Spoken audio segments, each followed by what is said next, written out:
Hello everyone, good evening. આજે આપણે CO2 એટલે કે કોન્ક્રીટ ટેકનોલોજી ડિપ્લોમા સેમેસ્ટર 5 એનો સેકન્ડ ડે એટલે બીજો દિવસ છે, બરાબર છે. તો આપણે પહેલા દિવસે શું કરેલું હતું તો કે પહેલા દિવસે આપણે ફર્સ્ટ ડે માં બધા જ ચેપ્ટર છે, ચેપ્ટરનું જસ્ટ નોલેજ લીધું હતું, ઇન્ટ્રોડક્શન આપ્યું હતું અને ફર્સ્ટ ચેપ્ટરના 2 થી 3 ટોપિક કરેલા હતા. એ 2 થી 3 ટોપિક હતા એનું ક્વિક રિવિઝન કરશું, બરાબર છે. પછી આપણે નેક્સ્ટ ટોપિક ચાલુ કરશું. નેક્સ્ટ ટોપિક ચાલુ કરીએ પહેલા આપણે પ્રીવિયસ લેક્ચરનું રિવિઝન કરશું. હવે પ્રીવિયસ લેક્ચરમાં આપણે સૌથી પહેલો જ ટોપિક હતો કોન્ક્રીટ. કોન્ક્રીટ કેવી રીતના બને, કયા કયા કોમ્પોનેન્ટ્સ ભેગા થઈને કોન્ક્રીટ બને. તો હું એમની વાત કરી દઉં, ફરી એકવાર સમજાવી દઉં. કોન્ક્રીટ એટલે કે cement, send, aggregate, water, air અને એડમિક્સચર, આ બધું ભેગું થઈ અને શું બને તો કે કોન્ક્રીટ બને. હવે બીજી વાત કરું, તમારા માટે એડમિક્સચર વર્ડ નવો છે, ફરી એકવાર કહી દઉં. એડમિક્સચર એટલે કે કોઈ પણ એવું લિક્વિડ એડ કરો અને તમારા કોન્ક્રીટની સ્ટ્રેન્થ વધી જાય તો એને કહેવાય એડમિક્સચર, બરાબર છે. તમે લિક્વિડ એડ કરો અને 28 દિવસની સ્ટ્રેન્થ તમને 18 દિવસમાં 20 દિવસમાં મળી જાય. સ્ટ્રેન્થ વધારવા માટે આપણે એડમિક્સચર યુઝ કરીએ છીએ. પ્લસ હવે કોઈ એવું એડમિક્સચર એડ કરો કે 28 દિવસની સ્ટ્રેન્થ તમને 32 દિવસ અથવા 34 દિવસે મળે. ક્યારેક તમારે સ્ટ્રેન્થ મોડી લઈ આવી છે તો એના માટે પણ એડમિક્સચર આવે. ટૂંકમાં કહીએ તો એડમિક્સચર એટલે શું થાય તો કે સિમેન્ટ, સેન્ડ, વોટર, એર, બરાબર છે, અને એગ્રીગેટ. આના સિવાય તમે જે એડ કરો એને એડમિક્સચર કહેવાય. હવે આપણે ડિપ્લોમા 5મા સેમેસ્ટરમાં COT કોન્ક્રીટ ટેકનોલોજીમાં થર્ડ ચેપ્ટર આવશે એડમિક્સચર, બરાબર છે. એ એડમિક્સચર નું ચેપ્ટર આપણે ભણશું. ત્યારે હું વધારે માહિતી આપીશ. અત્યારે તો તમને ડેફિનેશન સમજાવી દીધી, બરાબર. હવે એ થયું, પછી આવશે સિમેન્ટ, બરાબર છે. તો કે સિમેન્ટ એટલે શું, સિમેન્ટ કેવી રીતના બને મેં વાત કરી હતી કે કાચા મટીરીયલ્સ એટલે કે રો મટીરીયલ્સ છે બધા ભેગા કરી અને યોગ્ય પ્રમાણમાં મિક્સ કરી દેવાના. મિક્સ થઈ જાય પછી રોટરી ભઠ્ઠીમાં 1200 થી 1500 સેલ્સિયસ ટેમ્પરેચરે એને તપાવવાના. તપાવે પછી એને એકદમ મિક્સ કરી પ્રોપર મિક્સ થઈ જાય પછી એને તમારે દળવાના, બરાબર છે. એ દળી અને એમાં 2 થી 3% જેટલો જીપ્સમ એડ કરી દેવાનો. જીપ્સમ શું કામ એડ કરશું તો કે ચોમાસાની સીઝન હશે તો ચોમાસાની સીઝનમાં શું થશે, આપણો સિમેન્ટ જામી જશે. સિમેન્ટ જામે નહીં એના માટે 2 થી 3% જેટલો આપણે જીપ્સમ એડ કરશું, બરાબર. હવે નેક્સ્ટ એના પછી મેં બીજો કયો ટોપિક કરાવ્યો હતો તો કે બીજો એ ટોપિક કરાવેલો હતો કે સિમેન્ટ બનાવવા માટેના કાચા પદાર્થ, રો મટીરીયલ્સ ફોર સિમેન્ટ. એના માટેના 2 પદાર્થ હતા. કયા 2 પદાર્થ હતા તો કે ચૂનામય પદાર્થ અને માટીમય પદાર્થ. ચૂનામય પદાર્થ એટલે કહેવાય કેલ્કેરિયસ મટીરીયલ અને માટીમય પદાર્થ એટલે કહેવાય આર્ગેલિયસ મટીરીયલ. કેલ્કેરિયસ મટીરીયલ્સમાં 2 હતા, લાઇમસ્ટોન અને ચોક, બરાબર છે. લાઇમસ્ટોન અને ચોક. હવે આર્ગેલિયસ મટીરીયલ્સમાં 2 હતા, કાપ અને સેલ, ક્લે એન્ડ સેલ, બરાબર. હવે સિમેન્ટનું ઉત્પાદન કરવું હોય તો સિમેન્ટના ઉત્પાદન માટે 3 મેથડ હતી.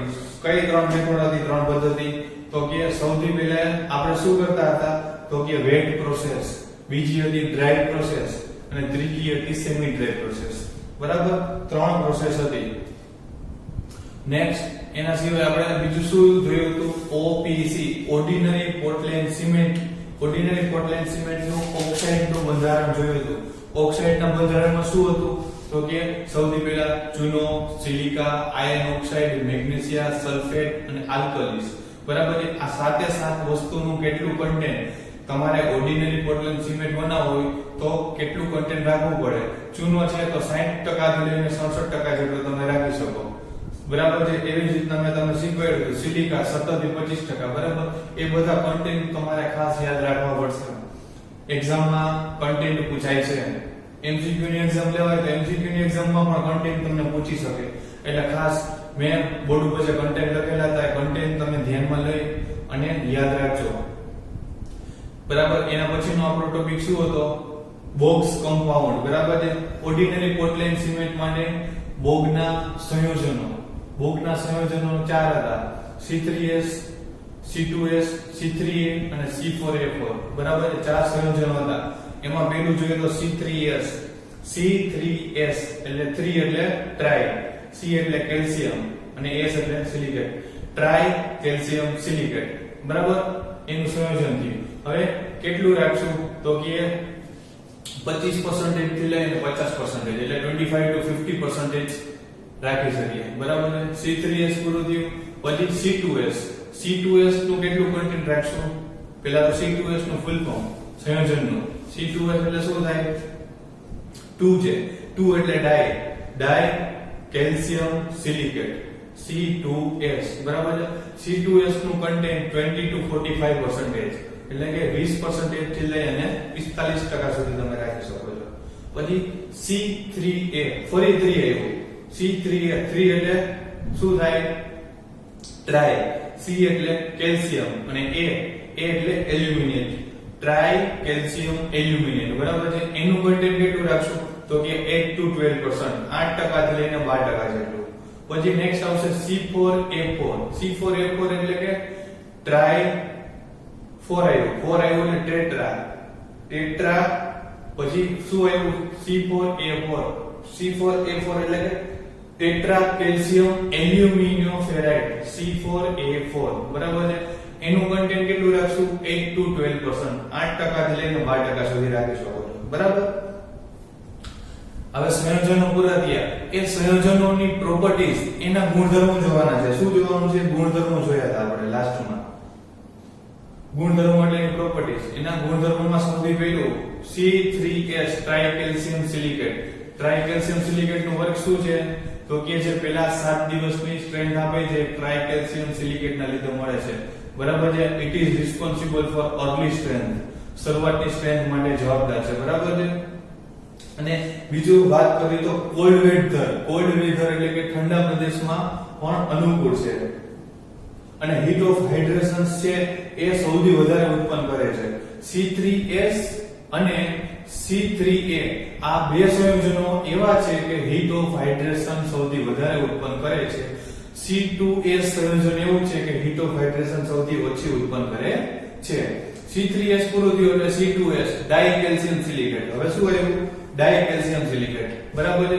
તો ડાઇકેલ્શિયમ સિલિકેટ નો વર્ગ એ છે કે 7 દિવસ પછી સ્ટ્રેન્થ આપવાનું શરૂ કરે છે. પહેલા 7 દિવસની સ્ટ્રેન્થ C3S ના લીધે મળી ગઈ, 7 દિવસ પછી સ્ટ્રેન્થ આપવાનું શરૂ કરે છે એટલે કે C2S, બરાબર છે. આફ્ટર 7 days સ્ટાર્ટ, 7 દિવસ પછી સ્ટ્રેન્થ આપવાનું શરૂઆત કરે છે. અને મોડી સ્ટ્રેન્થ માટે જવાબદાર છે. શું કામે? તો કે 7 દિવસ પછી શરૂઆત કરશે અને 1 વર્ષ સુધી સ્ટ્રેન્થ આપશે. કેટલો ટાઈમ? 1 વર્ષ સુધી. એટલે કે મોડી સ્ટ્રેન્થ માટે જવાબદાર છે. અને હીટ ઓફ હાઇડ્રેશન ઓછું ઉત્પન્ન કરશે. શું કરશે? હીટ ઓફ હાઇડ્રેશન ઓછું ઉત્પન્ન કરશે, બરાબર છે. અને સલ્ફેટ એટેક સામે સારો એવો રેઝિસ્ટન્સ છે, બરાબર. સલ્ફેટ એટેક સામે સારો રેઝિસ્ટન્સ આપશે. નેક્સ્ટ એના પછીનું સંયોજન C3A. C3A નું કામ શું છે? એ C3A પાણી સાથે સંયોજાય અને એટલે કે મિક્સ થઈ જાય એટલે શું થાય? સખત બની જશે પણ સ્ટ્રેન્થ આપશે નહીં. એનું વર્ક એટલું જ છે, પાણી સાથે સંયોજન થઈ અને સખત બની જવું, કોઈ જાતની સ્ટ્રેન્થ આપશે નહીં, બરાબર છે. અને મેં આની પહેલા હમણાં તમને કીધું એ મુજબ હીટ ઓફ હાઇડ્રેશન સૌથી વધારે થશે. ઓકે. Next C4A4. C4A4 નું વર્ક શું છે તો કે C4A4 છે સ્ટ્રેન્થમાં કોઈ જાતનો ફાળો નથી આપતું, બરાબર. It is not responsible for strength, તાકાતમાં ફાળો આપતું નથી, બરાબર. અને સલ્ફેટ એટેક સામે સારો એવો અવરોધ આપ્યો છે. સલ્ફેટ એટેક સામે સારો રેઝિસ્ટન્સ છે. હવે નેક્સ્ટ આજના ટોપિક ચાલુ કરીએ. તો આજના ટોપિકમાં શું છે? સિમેન્ટનું હાઇડ્રેશન ઓફ સિમેન્ટ.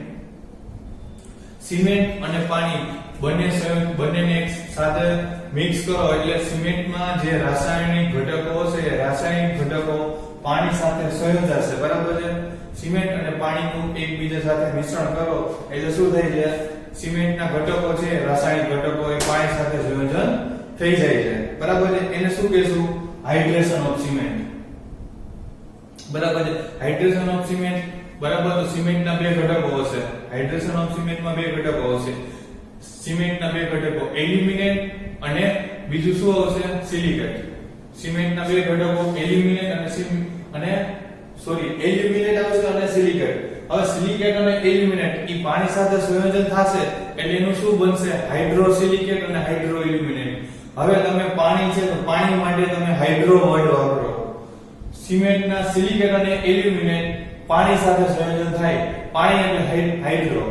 સિલિકેટ અને એલ્યુમિનેટ હાઇડ્રો સાથે સંયોજન થાય તો હાઇડ્રો સિલિકેટ અને હાઇડ્રો એલ્યુમિનેટ બને. બરાબર છે. હવે હાઇડ્રો સિલિકેટ અને હાઇડ્રો એલ્યુમિનેટ બરાબર છે એ બે ચીકણા અને ઘટ છે. ચીકણા અને ઘટ છે.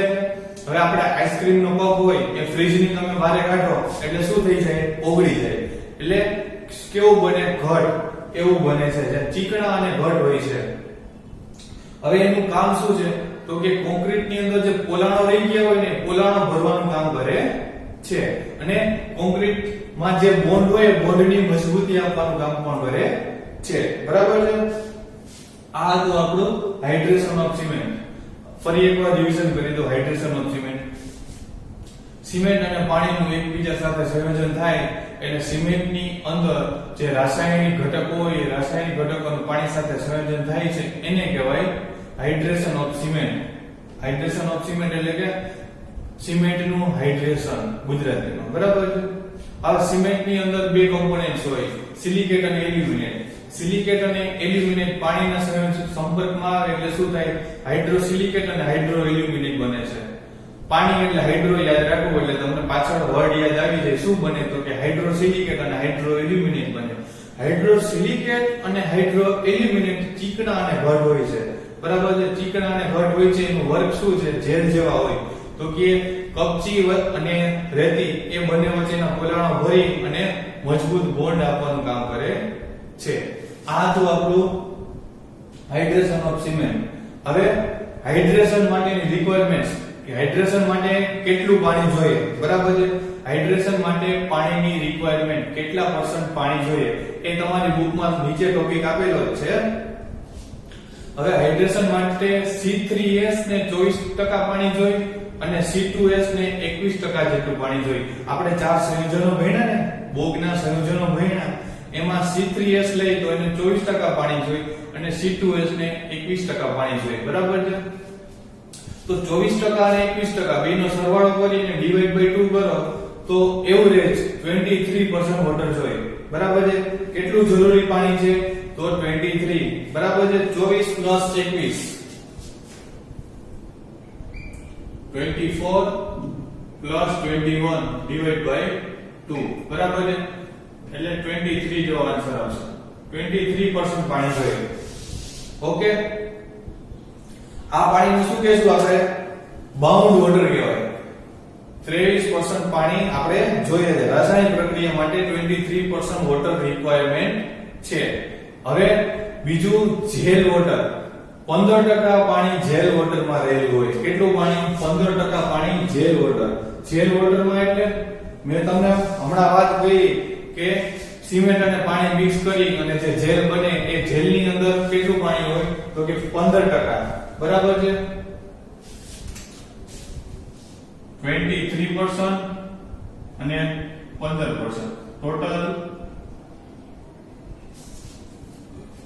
38%. બરાબર છે. રાસાયણિક પ્રક્રિયા કરવી હોય એના માટે 38% પાણી જોઈએ. 23% પાણી કયું? C3S અને C2S બરાબર એ બંને સંયોજનનું 23% પાણી અને બીજું 15% પાણી કયું કે જે જેલ પોરસની અંદર સ્ટોર થયેલું હોય.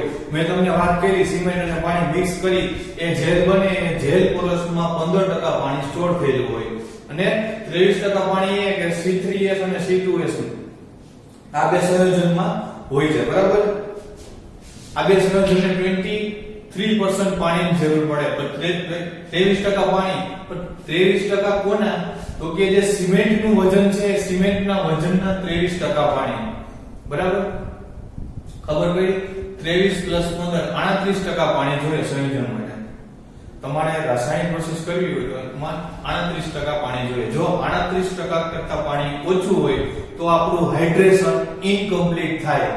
કેવું થાય? ઇનકમ્પ્લીટ. જો આપણું હાઇડ્રેશન ઇનકમ્પ્લીટ થાય તો આપણે પૂરતી સ્ટ્રેન્થ ન મળે. બરાબર. અને જો 38% કરતા પાણી વધી જાય, જો 38% થી પાણી વધી જાય તો જે એની અંદર કોન્ક્રીટમાં પાણી હોય પાણી ધીમે ધીમે સરફેસ ઉપરથી બહાર આવે. સરફેસ ઉપરથી બહાર આવે એટલે શું થાય? તો કે ઉપર નાના નાના છિદ્રો થાય અને છિદ્રોમાંથી પાણી બહાર નીકળે. એ નાના નાના છિદ્રો થાય એટલે આપણી સ્ટ્રેન્થ ઘટી જાય, બરાબર છે. ખાસ ખબર પડી 38% વોટર જોઈએ તો 38 થી ઓછું હોય તો ઇનકમ્પ્લીટ થાય અને વધારે હોય તો છિદ્રો મારફતે બહાર નીકળી જાય. ઓકે, હવે પાણીની જરૂરિયાત પૂરી થઈ તો નેક્સ્ટ ટોપિક જોઈએ તો heat of hydration.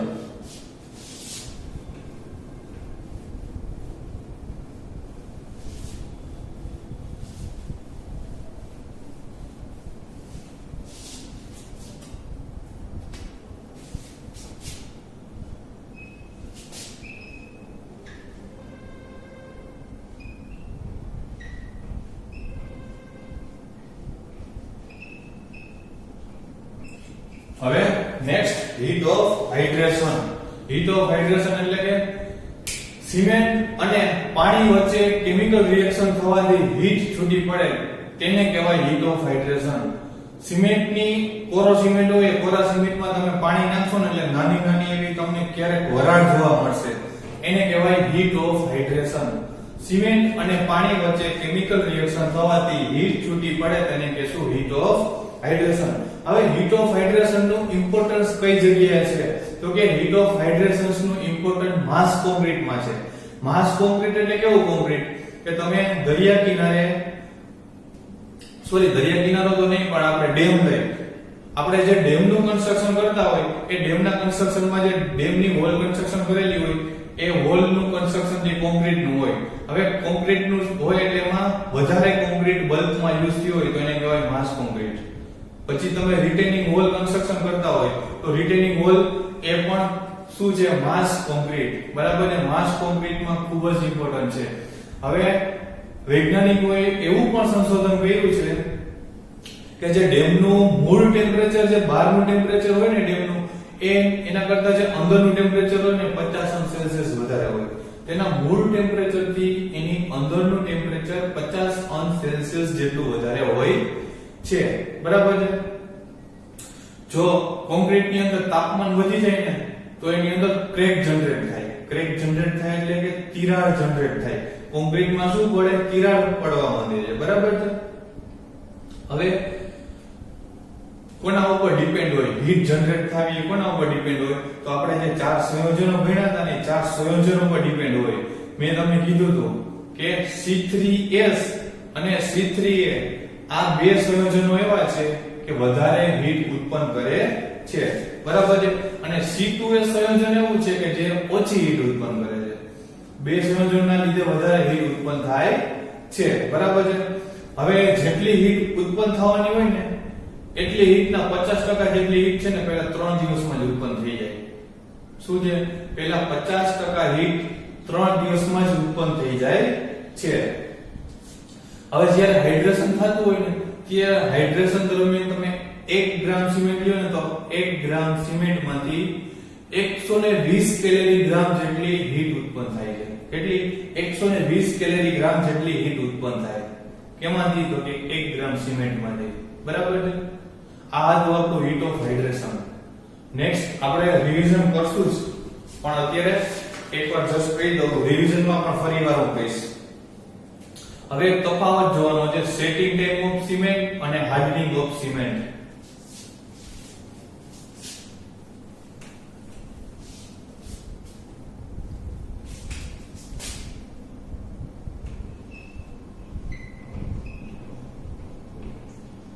Setting of cement અને hardening of cement. Setting and hardening. હવે પેલો પોઈન્ટ સેટિંગ માં જોયો તો સેટિંગ ઓફ સિમેન્ટ એટલે શું? હવે જે સિમેન્ટ સેટ થઈ ગયેલો હોય એ સિમેન્ટ પૂરતી મજબૂતી મેળવતો નથી. 30 મિનિટ પછી સિમેન્ટ ધીમે ધીમે સેટ થાય. એટલે કે જે સિમેન્ટ સખત થઈ ગયો હોય એ સિમેન્ટ પૂરતી મજબૂતી ના મેળવે. એમાં પેલો પોઈન્ટ જોયો તો સિમેન્ટનું સેટિંગ એટલે કે સિમેન્ટનું દ્રઢ થવું. સિમેન્ટનું દ્રઢ થવું એટલે કે સિમેન્ટ ખાલી જામી ગયો છે પણ પૂરતી મજબૂતી મેળવ્યો નથી. તમે કોઈ પણ સિમેન્ટનો એક બ્લોક બનાવજો, બરાબર છે. ખાલી સિમેન્ટનો બ્લોક બનાવ્યો તમે, બ્લોક બનાવ્યા પછી તમે 35 થી 40 મિનિટ પછી જોશો તો કઠણ થઈ જશે. કઠણ થઈ ગયો તો મજબૂતી ના મળી હોય એને કહેવાય setting of cement. Hardening of cement એટલે કે હાઇડ્રેશન ની પ્રોસેસ ના લીધે શું થાય, મજબૂતી ધારણ કરેલી હોય, ઘન અવસ્થા ધારણ કરેલી હોય. બરફનો ટુકડો કેમ ઘન હોય, એવી જ રીતના હાઇડ્રેશન ની પ્રોસેસ ના લીધે ઘન અવસ્થા ધારણ કરેલી હોય એને કહેવાય હાર્ડનિંગ ઓફ સિમેન્ટ. બરાબર છે. હવે સેટિંગ ની વાત કરીએ. સેટિંગ ટાઈમ તો કે તમે સિમેન્ટ ની અંદર વોટર એડ કરો, વોટર એડ થઈ જાય પછી 30 મિનિટ પછી એનો સેટિંગ ટાઈમ ચાલુ થાય અને 10 કલાક સુધી એનો સેટિંગ ટાઈમ રહે. 10 કલાકમાં એ પોતે મજબૂતી મેળવી લે. હવે hardening time, hardening of cement. Hardening of cement છે 1 વર્ષ સુધી ચાલુ રહે. શું છે? 1 વર્ષ સુધી. એની હાર્ડ થવાની પ્રક્રિયા કેટલો ટાઈમ? 1 વર્ષ સુધી ચાલે. અને ક્યારેક 1 વર્ષથી વધારે સમય પણ ચાલે. બરાબર છે. હવે તમારે સેટિંગ ઓફ સિમેન્ટ, બરાબર છે, સિમેન્ટ સેટ થઈ ગયો છે કે નહીં એના માટેનો ટેસ્ટ કરવો હોય તો એના માટેનો ટેસ્ટ પણ તમને આપેલો છે. એના માટે ટેસ્ટ છે સેટિંગ ટાઈમ. સેટિંગ ટાઈમ ના બે આવશે, ઇનિશિયલ સેટિંગ ટાઈમ અને ફાઇનલ સેટિંગ ટાઈમ. એ આપણે ડીપમાં આગળ ભણશું. બરાબર છે. આના માટેના બે setting time, initial setting time અને ફાઇનલ સેટિંગ ટાઈમ. હાર્ડનિંગ માટે સખત થવા માટેનો એક જ ટેસ્ટ છે દાબ સામર્થ્યનો ટેસ્ટ. બધાની કોલેજમાં એક ઇન્સ્ટ્રુમેન્ટ હશે મોટું બધું, એમાં ઉપર પ્લન્જર હોય, એ પ્લન્જર અને નીચે ખાલી પ્લેટ હોય. એ ખાલી પ્લેટ ઉપર તમારે શું કરવાનું? કોન્ક્રીટનો બ્લોક રાખી દેવાનો અને પ્લન્જર ધીમે ધીમે નીચે ઉતારવાનું. પછી શું થશે? બાજુમાં એક ડિસ્પ્લે હશે, ડિસ્પ્લે ઉપર ઘણા બધા બટન હશે. બટન ઉપરથી તમે લોડ એપ્લાય કરશો એટલે શું થશે? બ્લોક ઉપર લોડ લાગશે. 10 ટન, 20 ટન, 30 ટન, 40 ટન, જ્યાં સુધી બ્લોકની કેપેસિટી હશે ત્યાં સુધી લોડ એપ્લાય થશે અને કેપેસિટી પૂરી થાય એટલે બ્લોકની અંદર તિરાડ પડશે. બરાબર છે. તિરાડ પડે એટલે ઇન્સ્ટ્રુમેન્ટ છે, મશીન ઓટોમેટિકલી સ્ટોપ થઈ જાય, તમારે સ્ટોપ કરવું પડે નહીં. આ તો દાબ સામર્થ્ય ટેસ્ટ. એ હું તમને નેક્સ્ટ ડીપમાં સમજાવીશ. અત્યારે જસ્ટ નોલેજ આપી દીધું છે. હજી એકવાર કહી દઉં સેટિંગ અને હાર્ડનિંગ એટલે શું. સેટિંગ એટલે જે સિમેન્ટ છે એ ખાલી દ્રઢ થઈ, શું કે ખાલી કઠણ થઈ ગયો છે, મજબૂત થયો નથી, એને કહેવાય સેટિંગ ઓફ સિમેન્ટ. હાર્ડનિંગ એટલે શું થાય? હાર્ડનિંગ એટલે દ્રઢ થઈ જવું. બરાબર. હાઇડ્રેશનની પ્રોસેસના લીધે ઘન અવસ્થા ધારણ કરવી અને દ્રઢ થઈ જવું. દ્રઢ એટલે કે મજબૂત થઈ જવું, એ હાર્ડનિંગ ઓફ સિમેન્ટ. આમાં બીજો પોઈન્ટ શું હતો કે સેટિંગ ટાઈમ. બરાબર. તમે સિમેન્ટની અંદર પાણી નાખો એટલે 30 મિનિટ પછી એ જામી જવાનું શરૂ થાય અને 10 કલાક સુધી એ પ્રોસેસ ચાલુ રહે. હવે આ hardening of cement, hardening of સિમેન્ટની પ્રોસેસ 1 વર્ષથી વધારે સમય માટે પણ ચાલશે. ત્રીજો પોઈન્ટ સેટિંગ ટાઈમમાં, એના માટે આપણે સેટિંગ ઓફ સિમેન્ટ, બરાબર છે, એ જાણવું હોય તો બે ટેસ્ટ કરવા પડે, ઇનિશિયલ સેટિંગ ટાઈમ અને ફાઇનલ સેટિંગ ટાઈમ. હવે આની હાર્ડનેસ એટલે એની સખતાઈ જાણવી હોય દાબ તો એના માટેનો ટેસ્ટ છે દાબ સામર્થ્ય ટેસ્ટ. ઇંગ્લિશમાં કહીએ તો કોમ્પ્રેસિબિલિટીનો ટેસ્ટ. બરાબર. હવે આપણો નેક્સ્ટ ટોપિક છે types of cement and their uses. સિમેન્ટના ઘણા બધા ટાઇપ્સ છે.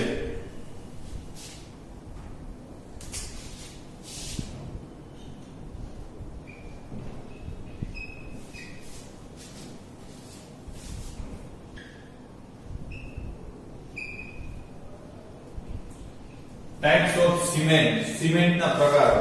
તમારી બુકમાં 15 થી 17 જેટલા ટાઇપ્સ આપેલા છે. બરાબર છે. એમાંથી 5 થી 6 ટાઇપ્સ તમે યાદ રાખો તો પણ ચાલે છે. એમાંનો સૌથી પહેલો ઓર્ડિનરી પોર્ટલેન્ડ સિમેન્ટ. બરાબર છે. તમે એસટી બસ છે, આ છે, ગમે તે જગ્યાએ તમે જોયેલા હશે હોર્ડિંગ્સ એટલે કે બોર્ડ લગાવેલા હશે. OPC ordinary Portland cement, RHC rapid hardening cement, પછી એના ગ્રેડ બતાવેલા હોય 43 ગ્રેડ, 53 ગ્રેડ. આવું તમે ક્યારેક માર્ક કરજો. એસટી બસ છે એમની પાછળ આવો બોર્ડ લગાવેલા હોય છે. ઓપીસી ઓર્ડિનરી પોર્ટલેન્ડ સિમેન્ટ, આરએચસી, પછી બાજુમાં કોઈ કંપનીનું નામ લખેલું હોય, જે તે કંપની હોય એ કંપની મેન્યુફેક્ચરિંગ અને પ્રોડક્શન કરતી હોય કંપનીનું નામ હોય અને નીચે સિમેન્ટનો ટાઇપ્સ લખેલો હોય અને ગ્રેડ લખેલો હોય. બે વસ્તુ લખેલી હોય, ક્યારેક માર્ક કરજો. બરાબર છે. અત્યારે આપણે સૌથી પહેલા ભણશું ઓપીસી ઓર્ડિનરી પોર્ટલેન્ડ સિમેન્ટ. શું ફૂલ ફોર્મ થાય? Ordinary Portland cement. Ordinary Portland cement છે એ કઈ જગ્યાએ યુઝ થાય? દરિયા કિનારે અને બીજે ક્ષારોની અસર વધુ ન થતી હોય ને એવા એરિયામાં ઓર્ડિનરી પોર્ટલેન્ડ સિમેન્ટનો યુઝ થાય છે. હવે આપણે વાત કરીએ તો આપણા કન્ટ્રીમાં એટલે કે દેશમાં 60% ઓર્ડિનરી પોર્ટલેન્ડ સિમેન્ટનો યુઝ થાય છે. કેટલો? 60% ઓર્ડિનરી પોર્ટલેન્ડ સિમેન્ટનો યુઝ થાય છે. બરાબર છે? પછી હવે એ સિમેન્ટ છે તો કઈ કઈ જગ્યાએ યુઝ થાય? તો કે કન્સ્ટ્રક્શનમાં તમે યુઝ કરી શકો, કોઈ હાઈવે રિપેર કરવાનો હોય તો ત્યાં પણ તમે પીસીસી માં યુઝ કરી શકો છો. બરાબર છે? કોઈ અંડરગ્રાઉન્ડ કન્સ્ટ્રક્શન હોય એમાં પીસીસી કરવું હોય, ફૂટિંગ કરવું હોય તો ત્યાં બધે યુઝ કરી શકો છો. કયો સિમેન્ટ? તો કે ઓર્ડિનરી પોર્ટલેન્ડ સિમેન્ટ. ઓપીસી પૂરો થાય પછી નેક્સ્ટ આવશે આરએચસી. આરએચસી એટલે rapid hardening cement. Rapid hardening cement. જેવું નામ એવું કામ. રેપિડ હાર્ડનિંગ સિમેન્ટ એટલે એ ઝડપથી સખત થઈ જશે. એમાં જોઈએ તો C3S અને C2S આ બે સંયોજનો એવા છે એનું કન્ટેન્ટ એની અંદર ઓછું રાખવાનું. બરાબર છે? C3S અને C2S આપણે જે બોક્સના 4 સંયોજનો જોયા ને એમાંથી C3S અને C2S નું સંયોજન ઓછું રાખવાનું છે. બરાબર છે? એનું હાઇડ્રેશન ફાસ્ટ થાય છે. શું છે? હીટ ઓફ હાઇડ્રેશન ઝડપથી થાય છે. પછી હવે હું નેક્સ્ટ વાત કરું તો તમને જે ઓર્ડિનરી પોર્ટલેન્ડ સિમેન્ટ છે એ ઓર્ડિનરી પોર્ટલેન્ડ સિમેન્ટનું બ્લોક બનાવી અને ક્યોરિંગ કરો અને 7 દિવસમાં તમને જે સ્ટ્રેન્થ મળે ને એ જ સ્ટ્રેન્થ તમને રેપિડ હાર્ડનિંગ સિમેન્ટ યુઝ કરો ને તો 3 દિવસમાં મળી જાય. તમારી બુકમાં નેક્સ્ટ બીજા પેજે એક પોઈન્ટ લખેલો છે કે ઓર્ડિનરી પોર્ટલેન્ડ સિમેન્ટ થી જે 7 દિવસની સ્ટ્રેન્થ મળે છે એ જ સ્ટ્રેન્થ તમને 3 દિવસમાં રેપિડ હાર્ડનિંગ સિમેન્ટમાં મળે. એટલે કે આરએચસી રેપિડ હાર્ડનિંગ સિમેન્ટમાં 3 દિવસમાં તમે મેળવી લેજો. બરાબર છે? હીટ વધારે ઉત્પન્ન કરે છે. હીટ એટલે કે ગરમી વધારે ઉત્પન્ન કરે છે તો માસ કોન્ક્રીટમાં યુઝ ન કરી શકાય. બરાબર છે? હીટ વધારે ઉત્પન્ન કરે છે એટલે માસ કોન્ક્રીટમાં યુઝ કરી શકશું નહીં. નેક્સ્ટ આપણો થર્ડ છે ક્વિક સેટિંગ સિમેન્ટ. શું છે? Quick setting cement. નામ એવું કામ. ક્વિક એટલે ઝડપથી અને સેટિંગ એટલે મેં હમણાં સમજાવ્યું સખત થઈ જવો. ક્વિક સેટિંગ સિમેન્ટ એટલે ઝડપથી સખત થઈ જાય છે પણ મજબૂતી મેળવતો નથી. એનું નામ એવું કામ. એના ઉપર લોડ આપો તો ફેલિયર થઈ જાય તો ખાલી પોતે પોતાનું ફોર્મ જાળવી રાખ્યું હોય, મજબૂત થઈ ગયો હોય પણ એના ઉપર લોડ આપો તો ફેલિયર થઈ જાય. એ છે ક્વિક સેટિંગ સિમેન્ટ. બરાબર છે? અર્લી સેટિંગ કરવા માટે જીપ્સમનું પ્રમાણ ઘટાડવામાં આવે. મેં તમને વાત કરી હતી કે ભેજ લાગે છે ત્યારે ભેજથી બચવા માટે જીપ્સમ એડ કરીએ છીએ પણ આપણે અર્લી સેટિંગ કરવું હોય એટલે કે ઝડપથી સેટિંગ કરવું હોય તો જીપ્સમનું પ્રમાણ ઘટાડી દેવાનું. જીપ્સમનું પ્રમાણ ઘટાડશો એટલે શું થશે? એ ઓટોમેટિકલી ઝડપથી શું થઈ જશે? હાર્ડ બની જશે. હવે C3A કન્ટેન્ટ છે તો C3A કન્ટેન્ટ નું પ્રમાણ સૌથી વધારે રાખવાનું. C3A નું વર્ક જ છે પાણી સાથે સંયોજન થઈ અને મજબૂત બની જવાનું એટલે કે દ્રઢ બની જવાનું. એનો યુઝ કઈ જગ્યાએ થાય? તો કે અંડરગ્રાઉન્ડ વોટર કન્સ્ટ્રક્શન. બરાબર છે? જે અંડરગ્રાઉન્ડ વોટર કન્સ્ટ્રક્શન હોય ત્યાં અને ગ્રાઉટિંગ માટે. ગ્રાઉટિંગ માટે એટલે ફોર એક્ઝામ્પલ કોઈ વોલ છે, વોલમાં તિરાડ પડી ગઈ હોય, એ તિરાડને ફિલ કરવી હોય, એની અંદર સ્લરી ભરવી હોય તો એ સ્લરી ભરવાની પ્રોસેસ છે એને ગ્રાઉટિંગ કહેશું. આપણે નેક્સ્ટ ચેપ્ટરમાં આગળ 5મા ચેપ્ટરમાં ભણશું, 6થા ચેપ્ટરમાં. ઓકે? પછી આવશે લો હીટ સિમેન્ટ. થર્ડ ટાઈપ આવશે લો હીટ સિમેન્ટ. લો હીટ સિમેન્ટ નું વર્ક શું છે?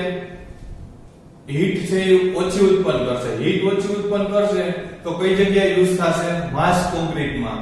માસ કોન્ક્રીટમાં એટલે તમારે ડેમનું કન્સ્ટ્રક્શન કરવું હોય તો તમે ત્યાં લો હીટ સિમેન્ટ ઉત્પન્ન કરી શકો. શું કામ લો હીટ ઉત્પન્ન કરી શકો? તો કે ત્યાં લો હીટ સિમેન્ટની જરૂર છે માસ કોન્ક્રીટમાં. જો વધારે હીટ ઉત્પન્ન કરતો હોય અને ટેમ્પરેચર વધી જાય તો શું થાય? ડેમની અંદર ક્રેક જનરેટ થાય એટલે કે તિરાડ જનરેટ થાય. હવે એની અંદર C3S અને C3A આ બે સંયોજન છે એનું કન્ટેન્ટ કેવું રાખવાનું? ઓછું રાખવાનું છે. આ તો આપણો લો હીટ સિમેન્ટ. હવે સૌથી લાસ્ટ તમને બધાને ખબર જ છે એ સિમેન્ટનો યુઝ કરશું વ્હાઇટ સિમેન્ટ. બરાબર છે. વ્હાઇટ સિમેન્ટનો યુઝ કરી તો વ્હાઇટ સિમેન્ટ બનાવતી વખતે આયર્ન ઓક્સાઇડ છે એનું પ્રમાણ ઓછું રાખવાનું. ખાસ જ્યારે તમે વ્હાઇટ સિમેન્ટ બનાવો ત્યારે એના કન્ટેન્ટમાં મેં તમને સમજાવ્યું હતું સિલિકા કેટલી રાખવાની, આયર્ન ઓક્સાઇડ, એલ્યુમિના, બરાબર છે. મેં સમજાવ્યું એ મુજબ આયર્ન ઓક્સાઇડ છે, આયર્ન ઓક્સાઇડ ઓછું રાખવાનું. શું કામ? તો કે આપણે ગ્રે કલર છે એ ગ્રે કલર લઈ આવવાનો નથી. સિમેન્ટનો કલર ભૂખરા રંગનો છે, ભૂખરો રંગ એટલે ગ્રે કલર. એ ગ્રે કલર નથી લઈ આવવાનો. શું કામ? આયર્ન ઓક્સાઇડ ઓછો રાખશો એટલે ગ્રે કલર નહીં આવે. પ્લસ બીજું શું કરવાનું, આપણે એની ફેક્ટરીમાં બળતણ તરીકે ઓઇલનો યુઝ કરશો. બરાબર છે. સિમેન્ટ બનાવી ત્યારે ભઠ્ઠીમાં બળતણ તરીકે ઓઇલનો યુઝ કરશું. શું કામ? તો કે જ્યારે બળતણ તરીકે આપણે બીજા અધર બળતણનો ઉપયોગ કરતા હતા ત્યારે એની ચીમનીમાંથી રાખ નીકળતી હતી. બરાબર છે. ઓઇલનો યુઝ કરશું તો રાખ નહીં નીકળે અને આપણે જે સિમેન્ટ બનશે સિમેન્ટનો રંગ વ્હાઇટ કલરનો રંગ મળશે. બરાબર. અને વ્હાઇટ સિમેન્ટનો યુઝ કઈ જગ્યાએ થાય? તો કે વ્હાઇટ સિમેન્ટનો યુઝ ગ્લેઝ ટાઇલ્સ અને મોઝાઇક ટાઇલ્સ ફિટ કરવા માટે. આપણે રસોડામાં અથવા તો બાથરૂમમાં જે ટાઇલ્સ જોઈ છે એ ટાઇલ્સ ફિટ કરવા માટે આપણે વ્હાઇટ સિમેન્ટનો યુઝ કરીએ છીએ. બરાબર છે. આજે આપણે આટલું રાખશું. નેક્સ્ટ આપણો જ્યારે લેક્ચર આવશે ત્યારે આપણે જેટલા ટોપિક કરેલા છે ટોપિકનું રિવિઝન કરશું. એ માટે મારું સજેશન છે, બરાબર, મારો વિડિયો જોઈ લેજો. વિડિયો જોઈ લીધા પછી તમે તમારી ટેક્સ્ટ બુકમાં એકવાર વાંચજો. Okay, thank you.